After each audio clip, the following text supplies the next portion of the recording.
Fala, galerinha. Cá estamos nós de novo, outra vez, de aula do The Best of Master, chamado também de Demetrio, também conhecido como eu, tá? Hoje a gente está aqui para a gente dar continuidade a essa disciplina maravilhosa, a melhor do mundo, a mais estonteante, a mais bela, a mais ativa, a mais importante para todos nós, chamada de geografia, como eu já falei com o melhor professor que sou eu, vocês sabem disso, né? Dando continuidade ao nosso conteúdo que a gente começou a estudar semana passada da Ásia, tá? A gente vai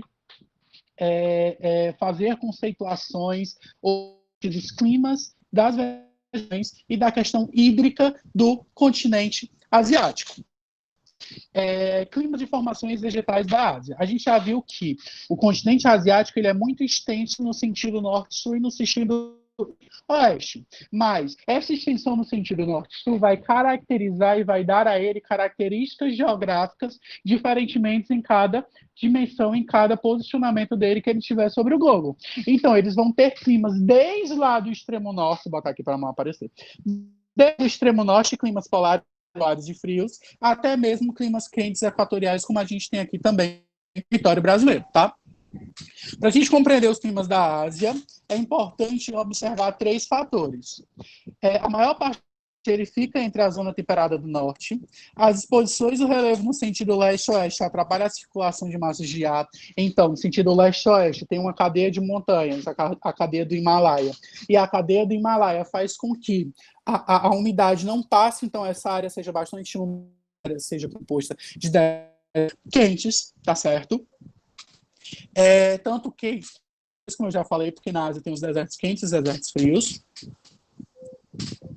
Como eu já falei também, a presença de montanhas enormes bloqueia massas de ar marítimas, causando a formação de regiões áridas, tá?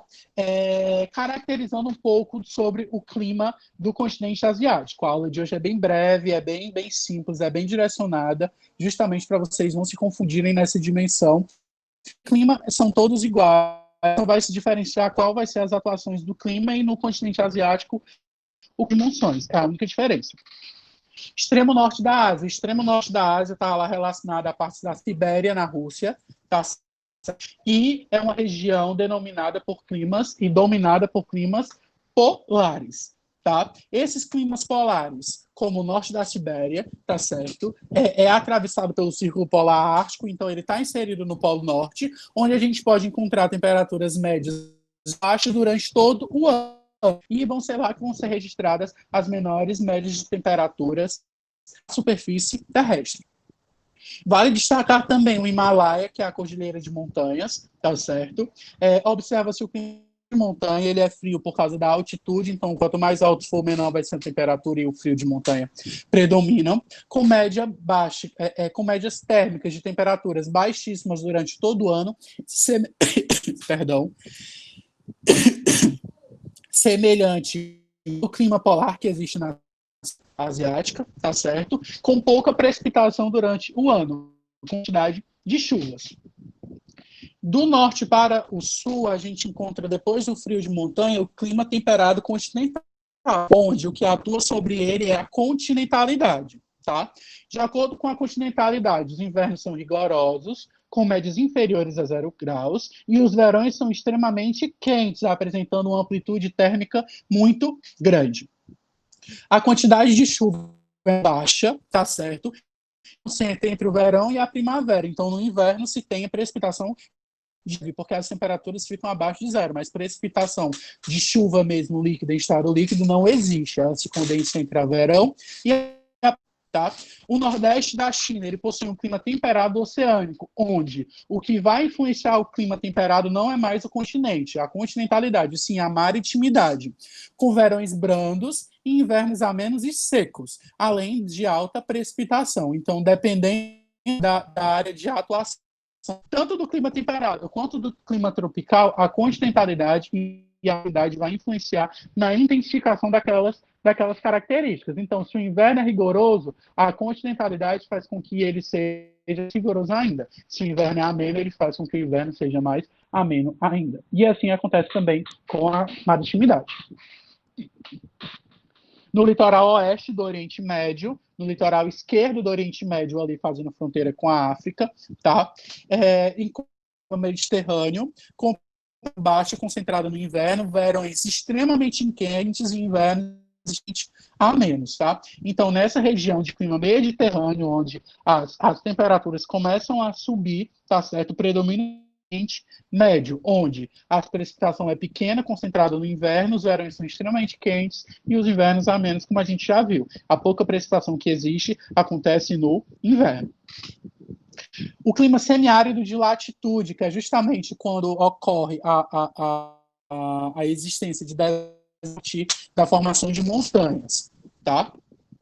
E então, áreas próximas à linha do Equador, de baixas latitudes, ou então de latitudes médias, tá? É encontrado na Ásia Central, ali próximo à China, certo? A precipitação é baixa em todos os meses do ano, não existe uma grande quantidade de chuvas, com uma leve alta no verão. Então, o verão, de toda a precipitação baixa, o verão vai ser quando vai chover mais. A temperatura, ela varia de amena no inverno a um verão quente. Então, no inverno, as temperaturas elas diminuem, mas não existe precipitação, tá? Não existe a grande quantidade de chuvas.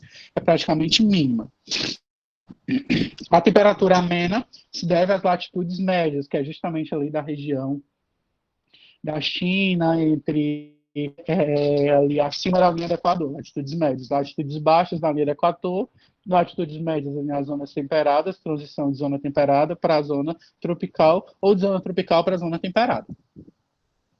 O deserto de médias latitudes ocorre na China e na Mongólia, por conta dessa influência semiárido de latitude, ocorre a existência de desertos, principalmente na China e na Mongólia, na parte oeste da China principalmente, com a precipitação de menos de 500 milímetros o ano, pouquíssima chuva que acontece nessa região, tá certo? E uma grande amplitude térmica, como a gente já viu nos desertos, de dia é muito quente e à noite é muito frio, então a amplitude térmica chega a ser 60, 70 graus de diferença da manhã para a noite.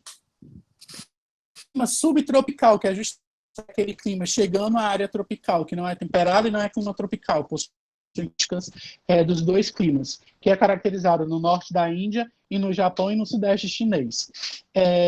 Existe o subtropical com verões quentes e precipitações distribuídas sobre todo o ano, e existe o clima subtropical seco, que também existe nas áreas semiáridas, tá? Sul da Ásia e parte insular, que é a parte das ilhas, ali Taiwan, que é as Ilhas Formosas e assim sucessivamente.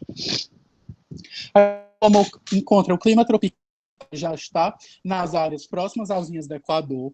No centro na planície Indochina, o clima também é tropical típico, com 2 estações, verões chuvosos e invernos secos, que é justamente o que a gente também tem aqui no território, verões chuvosos e invernos secos, com altas temperaturas o ano inteiro. Então, no sul da Ásia, no centro da Índia e na planície Indochina, a gente tem praticamente as mesmas características climáticas que a gente tem no território brasileiro, tá?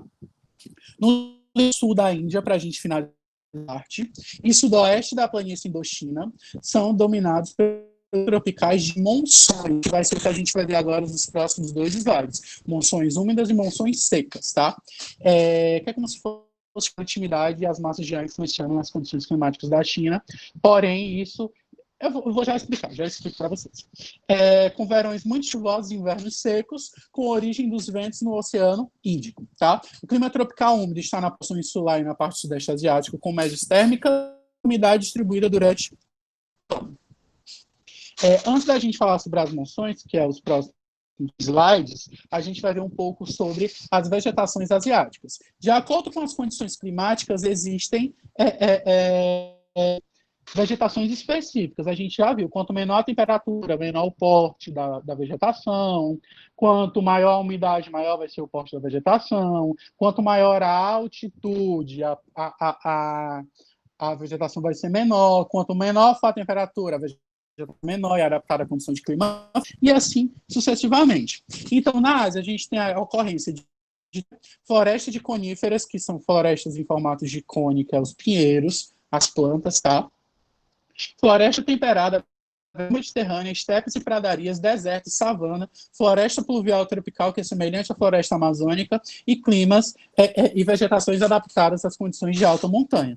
Então, essas vegetações, esses 9 tipos de vegetações, se distribuem por todo o território, tá certo? Como eu já disse para vocês, pequeno porte, floresta de coníferas, plantas adaptadas a condições de clima, floresta temperada, caracterizadas por pequena biodiversidade, mas plantas de médio porte nas zonas temperadas, vegetação nessa região, onde a principal planta é a videira e as oliveiras, que são plantas que são pés, né, de uva e de azeitona.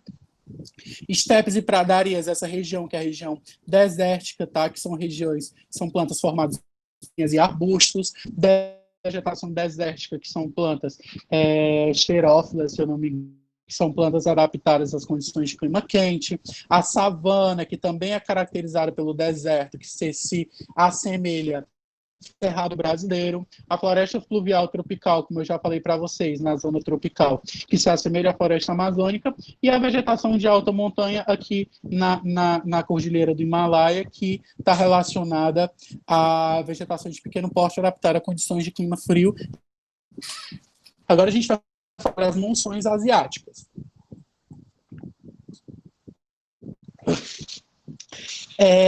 As monções são um fenômeno atmosférico que propiciam a ocorrência de intensas chuvas em um do ano e secas vigorosas em outro. É como se fosse a continentalidade e a maritimidade que eu falei para vocês. Porém, isso está relacionado diretamente aos ventos que vêm do Oceano Índico em direção à Ásia, tá? Os ventos de monções, eles são caracterizados por essa variação em uma época do ano do oceano para o continente, outra época do ano eles vêm do continente para o ano. Eles trocam esse sentido, tá? Eles trocam esse movimento, causando monções de verão ou marítimas secas, tá? E as monções de inverno ou continentais, que são as monções úmidas, tá?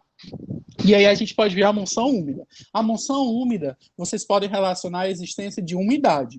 Se eu tenho mais umidade no continente, significa que a umidade do oceano e do continente, como a gente pode observar nesse desenho. As monções trazem umidade para o continente asiático, tá? Durante o verão, o continente ele tende a se aquecer mais rapidamente por causa das altas temperaturas. Enquanto a temperatura média fica em torno de 40 graus, o segundo permanece em 20 graus. Isso faz com que o ar do continente fique mais quente e leve, dando espaço para a umidade ocupar. Quando o ar fica muito leve, ele se levanta e a umidade tem a oportunidade de passar, causando grandes chuvas nesse período do ano, que é chamado de monção marítima ou monção úmida, tá? Essas monções úmidas estão relacionadas diretamente ao cultivo e à prática da rizicultura, que é o cultivo do arroz, tá certo? Então, por conta do clima de monções e por conta das monções úmidas do verão, as grandes umidades, grandes chuvas e propiciam uma grande produção de arroz, principalmente nessa região do sul e do sul asiático. Monção seca é o oposto da monção úmida. Quando está no inverno, o fica mais pesado, e aí ele faz com que a umidade da monção seca volte para o oceano. Enquanto na monção úmida os ventos vêm do oceano em direção ao continente, na monção seca os ventos eles ganham um movimento vem do continente em direção ao oceano, diminuindo a quantidade de umidade, fazendo com que as temperaturas elevem e sejam extremamente secos, tá? Como eu já falei para vocês, a umidade flui e propicia um extenso e severo período de secas. Para vocês terem ideia, em 1770, essa seca foi tão intensa que matou milhares de pessoas na região sudeste da Índia, que é justamente a mesma região que é beneficiada pelo clima das monções, e essa monção recebe monção seca ou monção continental, tá? Finalizar, a gente vai ver um pouco sobre a discussão dos recursos hídricos e da questão da água no continente asiático. Primeiro de tudo, a ela tem a maior população do mundo. Então, se tem muitas pessoas e derivam uma quantidade de água muito maior para as pessoas beberem, tá? E aí, por serem países de grande população asiáticos, e a Ásia e a África serem semelhantes de grande população, as pessoas sofrem por conta da escassez da água, principalmente por população e da grande atividade industrial. Claro que o caso não se estende, não é relativo com ocorrência em todo o continente. Existem áreas como a Rússia, que tem uma grande disponibilidade de água por conta da proximidade com o Polo Norte, e áreas como a Arábia Saudita, que sofrem por conta da seca e a ausência de água significativa. Essa questão da água faz surgir certeza, tá certo? Tensões geopolíticas, como é o caso de Israel e Jordânia, que disputam a utilização das águas do Rio Jordão. Ambos países querem utilizar a água do Rio Jordão para plantar, para encanar, para perpetuar a vida e dar continuidade a essa vida, porém, eles travam a disputa geopolítica porque um não quer deixar o outro utilizar.